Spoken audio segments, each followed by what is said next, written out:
Salut la machine, j'espère que tu es au top. Dans cette vidéo, on va aborder une partie assez importante du programme du collège, l'électricité.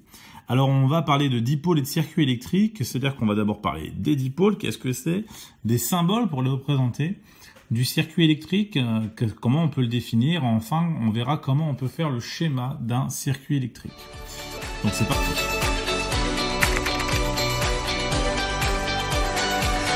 Alors, donc dipôle et circuit électrique, d'abord il faut se penser juste ce que c'est qu'un dipôle. Alors un dipôle c'est quelque chose que vous avez forcément déjà vu, en fait on en voit un peu partout. Dès qu'on a un circuit électrique, hein, ces petites plaques souvent vertes qui sont recouvertes de plein de petites choses, et bien en fait c'est ce qu'on appelle des dipôles. Un dipôle en fait c'est le composant d'un circuit électrique qui a deux bornes. Alors ça, c'est une définition générale parce qu'en fait un dipôle c'est tout ce qui peut avoir deux bornes. D'ailleurs c'est pour ça qu'on l'appelle dipôle, il a deux pôles.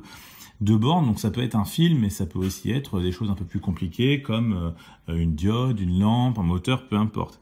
Donc ces dipôles-là, on va devoir les ranger en deux catégories parce qu'ils sont pas tous, ils fonctionnent pas tous de la même manière.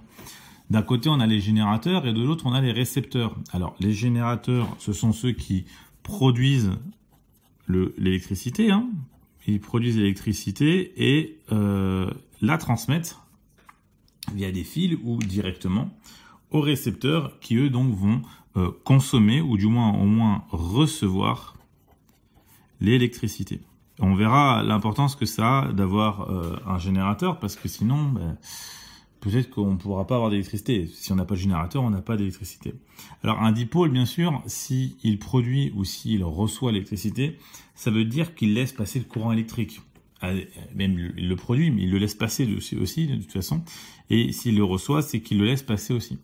Donc si un dipôle doit laisser passer le courant électrique, ça porte un nom, on appelle ça un conducteur. Un conducteur conduit le courant. Ça vient de là en fait, hein, conduire le courant, ça vient de conducteur. Tandis qu'il y a aussi des matériaux qui ne laissent pas passer l'électricité, et là c'est ce qu'on appelle des isolants. Alors un isolant, ça laisse pas passer l'électricité, un conducteur, ça laisse passer l'électricité. Alors, quelques exemples, hein.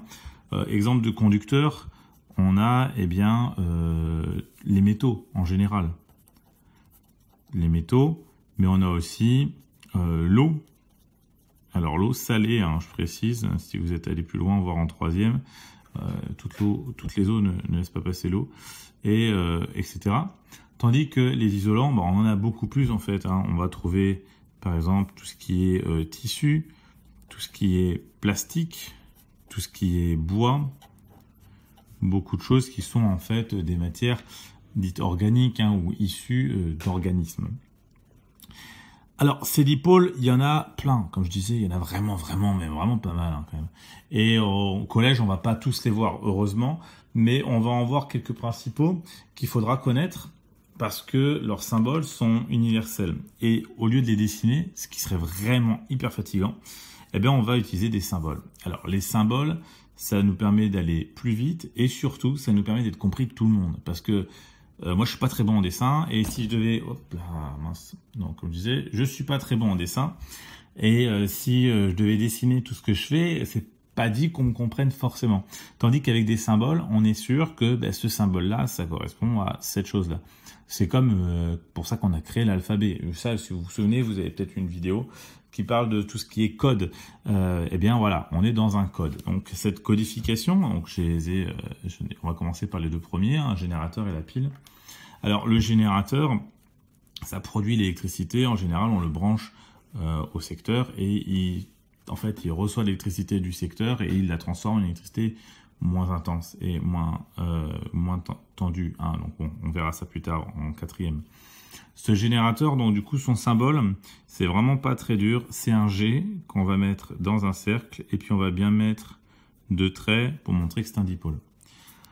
La pile, par contre. Alors oui, le générateur produisant de l'électricité, on va quand même dire voilà, de quel côté le plus, de quel côté le moins. Il peut être à droite, il peut être à gauche le plus. Ça change rien du tout. La pile, elle, c'est un peu plus compliqué. Alors les piles, on en a dans pas mal de choses, dans plein d'appareils électriques. Donc la pile, c'est une grande barre fine et une petite barre un peu épaisse. La grande barre, c'est le plus. La petite barre, c'est le moins. Donc la plus grande, c'est le plus. C'est pour s'en souvenir, parce que des fois on peut penser que c'est autre chose, mais non. La plus grande, c'est le plus, il n'y a pas de piège. L'autre chose, les récepteurs. Alors les récepteurs, j'en ai mis 6. Voilà, il faut connaître ces 6-là, sachant qu'il y en a un qui est un peu double. Alors un fil, pour symboliser un fil, c'est vraiment pas dur. On fait un trait.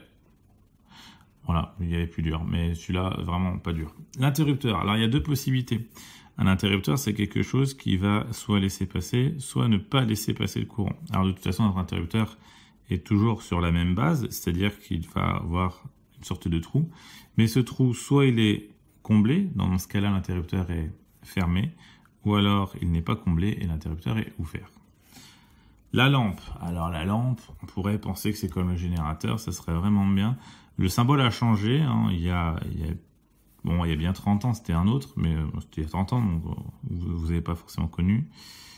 C'est une croix dans un cercle, et puis on précise bien que c'est un dipôle. Le moteur, je fais dans ce sens-là. Le moteur est bien comme le générateur, un M dans un cercle, voilà. Alors c'est marrant parce que le moteur, c'est moteur en français, mais en anglais c'est engine, mais pour eux ça sera quand même le symbole avec le M. Alors, la DEL et la diode, ce sont la même chose, puisqu'en fait, une DEL, c'est une diode électroluminescente. Vous appelez ça une LED. C'est la même chose, en fait. LED, c'est en anglais. Mais DEL en français, donc diode électroluminescente, c'est une petite DEL, une petite diode qui produit de la lumière. Alors, on a la diode classique, voilà, qu'on peut aussi voir avec la flèche traversée par un fil. Et la DEL, eh bien, comme je disais, hein, c'est comme une diode, donc je vais la faire avec le fil traversant, une barre, et on met deux petites flèches pour dire qu'elle va faire de la lumière. Voilà. Et voilà, ça c'est la DEL. La LED, voilà, c'est tout ça. Alors si on veut faire les circuits électriques de beaucoup de choses à l'heure actuelle, il y a beaucoup de LED dedans, forcément. Alors, maintenant qu'on sait faire les symboles, il va quand même falloir s'attarder un petit peu à ce que c'est qu'un circuit électrique avant de pouvoir le schématiser lui aussi. Alors, un circuit électrique, par définition, c'est un ensemble de dipôles électriques dont au moins un est un générateur. S'il n'y a pas de générateur, ce n'est pas un circuit électrique. Voilà. Hein, donc, au moins un. Il peut y avoir 2 générateurs, ou même 3. Ça, c'est clair. Et pour que le courant circule, eh bien, ça paraît pas évident la première fois. Mais on se rend compte à l'expérience que si le circuit n'est pas fermé, eh bien, le courant ne circule pas. Donc, pour que le courant circule, il faut que le circuit fasse une boucle fermée. Voilà. Boucle fermée, c'est le plus important. Parce qu'en fait, l'électricité va sortir de la pile ou du générateur, puis y revenir. Si elle ne revient pas, le courant ne peut pas circuler. En fait, il faut voir ça comme des petites charges qui se déplacent dans les fils, donc ce qu'on appelle des électrons. Ils se déplacent, mais si au bout c'est bloqué, eh bien, ils ne peuvent plus se déplacer, ils ne peuvent plus avancer. Ça paraît logique en même temps. Et enfin, le schéma d'un circuit. Alors, pour schématiser un circuit, il va falloir respecter quelques règles. Elles sont 4, on aurait pu en mettre beaucoup plus, mais je vais essayer d'en retenir 4 principales. Alors, donc pour schématiser proprement un circuit, il faut faire les traits à la règle. Ce qui ne va pas toujours être mon cas, puisque c'est pas pratique quand je fais ici, mais il faut les faire à la règle. Utiliser les symboles. Voilà. Vous, quand vous êtes en cours, d'ailleurs, j'ai oublié de rajouter plus crayon à papier. Alors, crayon à papier, crayon de papier, crayon de bois ou crayon gris. Hein, en France, chacun l'appelle comme il veut, j'ai l'impression. Crayon à papier, là où je suis. Et c'est mieux, c'est surtout, ça vous évitera de vous de perdre des points. On utilise les symboles, bien sûr. On ne va pas s'amuser à schématiser tout à coup le générateur en faisant une boîte, etc. Ça sera un peu long. On ne croise pas les traits. Et enfin, on ne met pas les symboles dans les coins. On évite. Sinon, c'est pas beau, déjà. Et puis, en plus, quand on fera certains types de circuits, on ne saura pas s'il a 3 ou 2 pôles. Donc, si c'est un dipôle, il ne peut pas être dans un coin. On va se faire un exemple simple avec un circuit dans lequel je vais mettre une pile.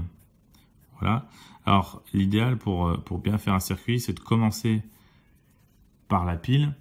On peut aussi commencer par faire un bon gros rectangle et puis ensuite gommer certains bouts, puisque vous avez des crayons à papier, pour pouvoir intégrer les différents composants. Alors je vais mettre dedans, allez, mettons une diode, voilà. On va mettre une lampe, un interrupteur que je vais fermer Et puis on va finir par aller un moteur. Et voilà. Donc voilà comment ça marche pour faire un circuit électrique. On utilise bien les symboles qui ont été faits. J'ai fait à peu près la règle. J'en ai pas mis dans les coins. Et ben, ça a une belle tête. Et c'est comme ça qu'il va falloir faire tous les circuits électriques à partir de maintenant. Voilà, donc c'est fini pour cette partie. Il y a une autre partie qui vous attend sur les différents types de circuits.